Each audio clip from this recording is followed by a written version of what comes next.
믿기 힘든 사실이지만 실화입니다. 일본에서 태어나고 자란 우리 자매 모두가 한국으로 건너가 운명적인 사랑을 찾았습니다. 제 자매들 모두가 한국인 남성과 결혼했다니 놀랍지 않으세요? 가끔은 저도 거울을 보며 이게 정말 우리 가족에게 일어난 일인가? 하고 의아할 정도로 기막힌 운명이랍니다. 안녕하세요. 저는 일본에서 선생님으로 일했던 미유입니다. 저는 늘 제 일상 루틴을 참 좋아했어요. 26살의 도쿄 생활은 정말 행복했습니다. 매일 아침 작은 아파트에서 눈을 뜨고 녹차 한 잔을 준비한 뒤 외국인 학생들에게 일본어를 가르치기 위해 하루를 시작했어요. 매일 저녁 집에 돌아와 책을 읽으며 도시 저편에서 들려오는 소리와 함께 잠들곤 했습니다. 이게 바로 제 인생이었고 달리 바랄 것은 없었죠. 그래서 가장 큰 언니인 하루에게서 편지가 도착했을 때 제 머릿속이 어지러운 느낌이 들었어요. 정갈한 그녀의 손글씨를 바라보며 세상이 발밑에서 흔들리는 듯한 기분이 들었습니다. 3명의 언니 모두 결혼 후 한국으로 이주하셨어요. 첫째는 하루, 그 다음은 사쿠라, 그리고 마지막은 에리까지 모두 한국 남자와 사랑에 빠져 일본을 떠난 거예요. 그리고 이제 그분들이 서울로 저를 초대하셨습니다. 2주 동안만 머무는 거예요. 라고 저는 조심스레 스스로 속삭이며 편지를 정성스럽게 접어 책상 위에 올려두었습니다. 손이 약간 떨렸어요. 2주 동안 집을 비우는 건 감당할 수 있죠. 저는 왜 언니들이 일본을 떠났는지 이해할 수 없었어요. 도대체 한국에 뭐가 그렇게 특별했을까요? 텔레비전에서 본 한국 드라마와 잡지에서 읽은 한국 음식 이야기는 있었지만 인생 전체를 바꿀 정도의 것은 아니었어요. 다른 나라로 이주하고 새로운 언어를 배우며 익숙한 모든 것을 뒤로 하는 생각은 가슴이 조여오는 불안감을 안겨주었습니다. 다음날 아침 수업 자료를 준비하고 있을 때 제 핸드폰이 진동했어요. 화면에 하루의 문자가 떴습니다. 다음 달 티켓 예약해뒀어. 빨리 보고 싶어. 여기 정말 좋아할 거야. 약속할게. 그 문구를 바라보며 무거운 짐이 배 속에 내려앉는 기분이 들었어요. 이번 여행을 준비할 마음이 되어 있지 않았지만 언니들께 거절할 수가 없었습니다. 부모님이 돌아가신 지 5해가 지나 언니들만이 제 가족이었으니까요.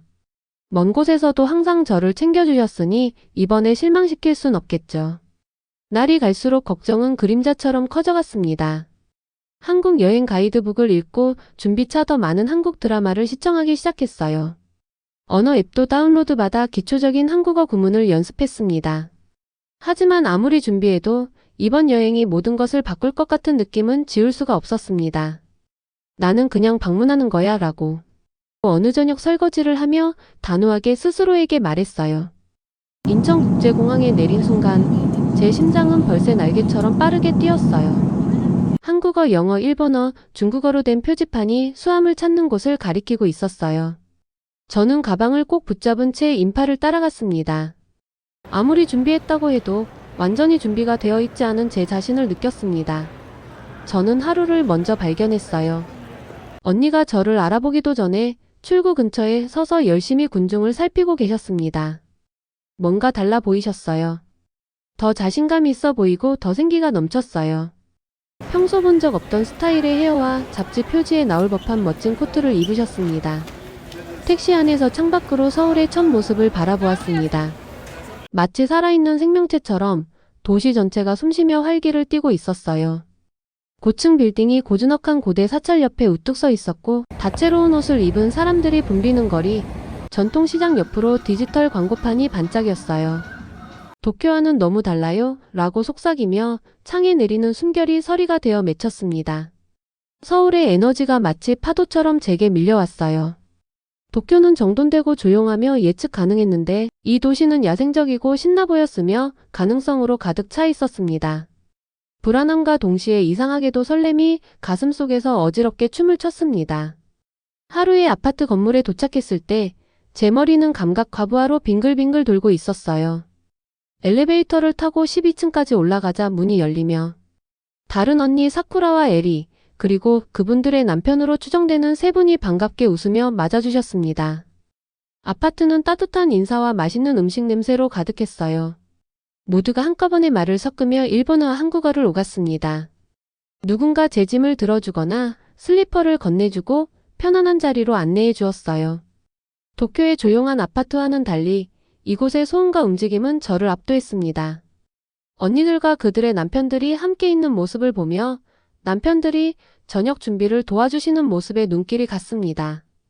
따로 말 한마디 없이 음료를 따라주고 식탁을 차려주는 모습이 마치 서로에 대한 편안함과 친밀함을 나타내는 듯했어요. 저녁 식사 시간, 에릭께서 제 심각해진 표정을 눈치채시고 무슨 일 있냐고 물으셨어요. 저는 고개를 저으며 제 안에서 소용돌이치는 복잡한 감정을 설명할 수 없었습니다. 사실 언니들이 이렇게 행복해 보이는 모습을 본 적이 없었어요. 그분들은 만족감에 빛나고 있었고 웃음도 옛날보다 훨씬 더 자주 터졌습니다. 과연 항상 이랬던 건지 아니면 한국이 그들을 뭔가 변하게 한 건지 의문이 들었어요. 그날 밤 게스트룸의 이불 위에 누워 천장을 바라보고 있었습니다. 몸은 피로에 지쳤지만 마음은 쉴 새 없이 바쁘더군요. 방문한 지 일주일이 지난 후 한국에 대한 제 감정은 서서히 변하기 시작했어요. 처음에 낯설고 압도되었던 이 외국 도시는 이제 신나고 가능성으로 가득 찬 곳처럼 느껴졌습니다. 매콤한 음식이 입술을 간지리는 느낌, 다채롭게 칠해진 천장을 자랑하는 아름다운 궁궐, 그리고 사람들이 서로를 존중하며 작은 절을 올리는 모습이 일본에서 보던 것과는 달리 익숙하면서도 새로웠습니다. 서울의 지하철 덕분에 여러 동네를 쉽게 방문할 수 있었고 저는 길거리 음식 노점에서 생선 모양의 달콤한 팬케이크를 만드는 장면, 전통시장에서 채소를 파는 할머니들, 하늘을 반사하는 유리벽을 가진 현대식 건물 등 모든 것을 사진에 담으려 애썼습니다. 도쿄로 돌아갔을 때 모든 기억을 잊지 않으려는 마음이었어요. 어느 아침 하루의 부엌에서 차를 마시고 있을 때 새언니가 서로 눈빛을 교환하는 모습을 보고 제 가슴이 다시 조여오는 걸 느꼈습니다. 그 눈빛 익숙했어요. 분명 무언가를 꾸미고 있는 눈빛이었거든요. 오늘 밤 친구들이랑 저녁 먹어요. 라고 언니가 눈을 마주치지 않으며 말씀하셨어요. 남편의 회사 동료도 올 거예요. 이름은 지훈이라고 해요. 제 얼굴이 창피함으로 따뜻해졌어요. 순진하지 않은 저는 그들이 뭔가 주선하려 한다는 걸 똑똑히 알고 있었거든요. 저를 소개해 주려는 거군요. 라고 저는 의도치 않게 컵을 놓으며 단호하게 말했어요. 차가 탁자 위에 튀었죠. 그들의 미안해하는 표정이 제 의심을 확인해 주었습니다. 에리가 지훈이 괜찮다고 빠르게 설명했고 사쿠라는 그가 똑똑하다고 덧붙였어요. 하루 언니가는 그가 오사카에서 공부하면서 일본어를 배웠다고 말씀해 주셨습니다. 저는 깊은 한숨을 내쉬며 어깨가 처지는 것을 느꼈어요. 그들에게 화를 낼 수는 없었습니다. 그분들은 오로지 제가 행복해지길 바랐으니까요. 비록 그들의 행복관에는 자신과 같은 한국 남편을 찾는 것도 포함되어 있더라도요. 게다가 저는 손님이었으니까요. 거절하는 건 예의에 어긋난다고 생각했습니다. 좋아요, 저녁 식사에 갈게요. 라고 마지못해 동의했어요. 하지만 저는 연애를 원치 않았어요. 특히 다른 나라로 이주할 정도의 연애는 말이에요. 오후 내내 저는 저녁 식사가 걱정되었어요. 지훈이라는 사람이 어떤 사람일까요? 무슨 이야기를 나눌까요? 저는 정중하지만 너무 돋보이지 않는 파란 드레스를 신중히 골랐습니다. 너무 특별해 보이지 않도록 최소한의 화장을 하고 머리를 단정하게 묶었어요. 오해를 살 필요가 없었으니까요. 식당은 붐비고 시끄러웠습니다. 테이블에 내장된 그릴에서 고기가 지글지글 구워지는 소리가 가득했고 마늘 구운 소고기, 매콤한 소스의 풍미가 코를 찔렀어요. 긴장한 와중에도 군침이 돌았습니다. 우리 일행이 자리에 앉자 저는 지훈이라는 이름의 키 큰 남성과 나란히 앉게 되었어요. 첫인상은 기대와는 달랐습니다. 따뜻한 눈빛과 미소 지를 때 주름이 지는 얼굴, 옆에 있자면 작아지는 느낌을 주는 넓은 어깨가 인상적이었어요. 그의 얼굴에는 금세 저를 안심시키는 부드러움이 묻어났습니다. 만나서 반갑습니다. 라고 그가 조심스러운 일본어로 인사하자 저는 자동으로 미소를 지으며 저도 반갑습니다. 라고 답했어요. 저녁 내내 지훈은 제 접시가 항상 가득 차도록 신경 써주셨어요. 완벽하게 구워진 소고기 조각을 구워주며 상추, 밥, 매콤한 소스를 함께 싸먹는 법을 알려주셨습니다. 제가 일본과 다른 젓가락 사용법에 서툴 때 그는 웃지 않고 조용히 올바른 방법을 시연해 주었어요. 그의 일본어는 서툴렀지만 진심이 느껴졌습니다. 적절한 말을 찾지 못할 때면 영어로 전환하며 그 과정이 오히려 저를 웃게 만들었어요. 그가 저와 소통하려는 노력 자체가 참 인상적이었답니다. 제 일본어가 형편없어서 죄송해요. 라고 그는 부끄러워하며 사과하자 제 심장은 조금 더 빨리 뛰기 시작했어요. 제 한국어보다는 낫죠. 라고 솔직하게 답했습니다.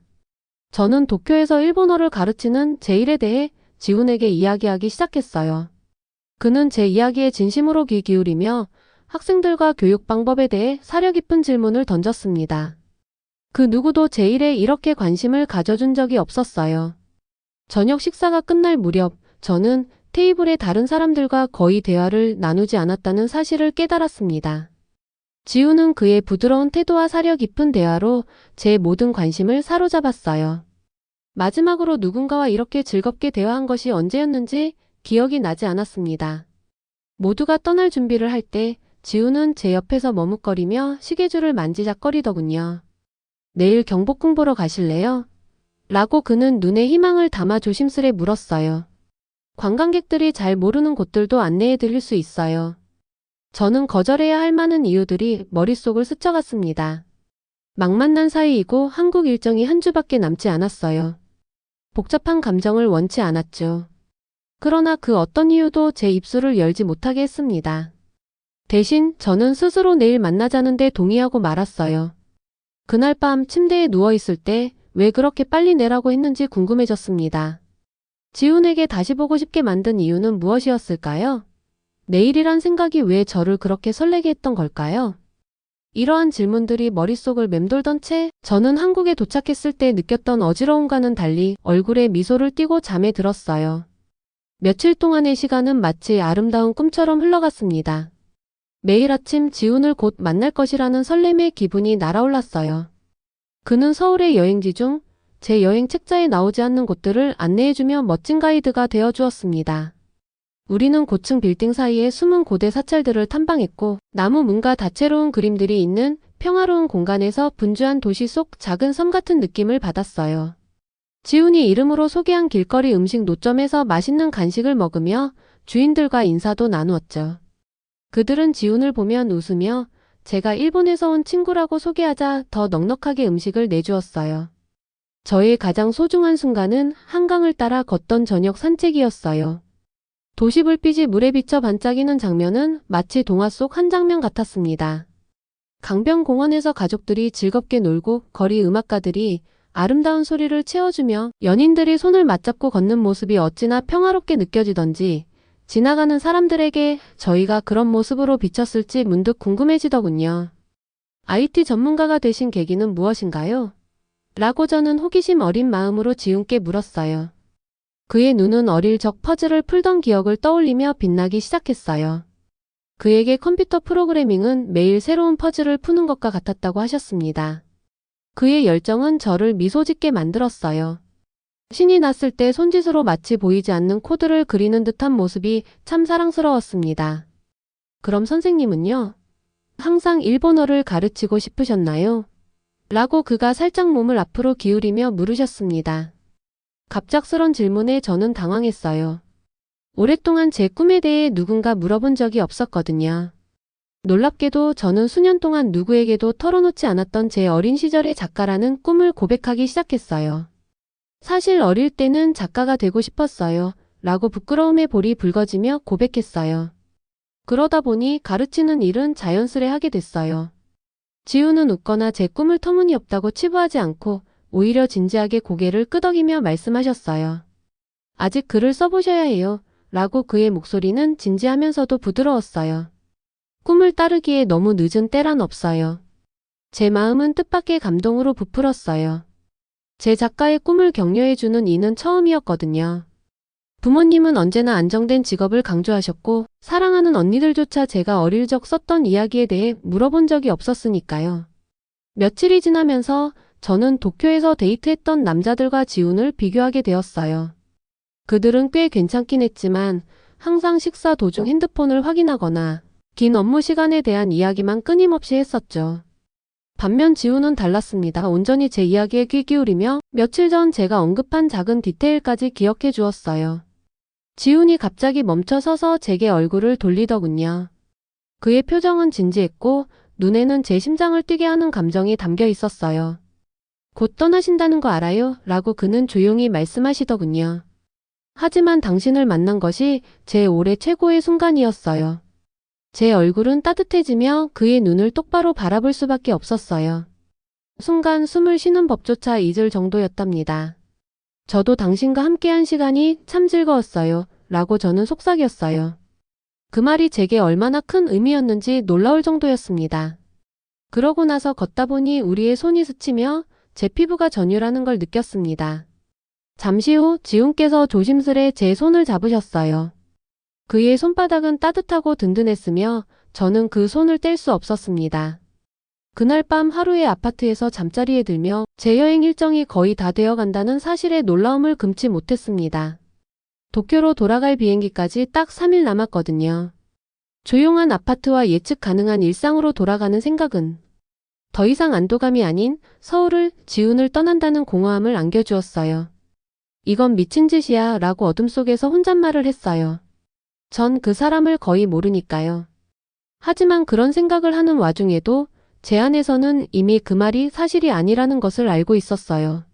누군가와 이렇게 깊은 이야기를 나눠본 적이 없었거든요. 짧은 시간 동안 저는 지훈에게 수년 만에 많은 이야기를 쏟아냈습니다. 그는 제 글쓰기 꿈, 미래에 대한 걱정, 언니들과의 어린 시절 추억까지 모두 알고 있었습니다. 그리고 저는 그의 할머니를 향한 사랑, 아이들이 배우도록 돕는 컴퓨터 게임 디자인에 대한 열정, 언젠가 전 세계를 여행하고 싶다는 비밀스러운 열망을 들었죠. 처음으로 언니들이 왜 사랑 때문에 인생을 바꾸기로 결정했는지 이해할 수 있었습니다. 진정으로 나를 있는 그대로 봐주고 감싸주는 사람을 만나면 마음 한켠이 근본적으로 변한다는 것을요.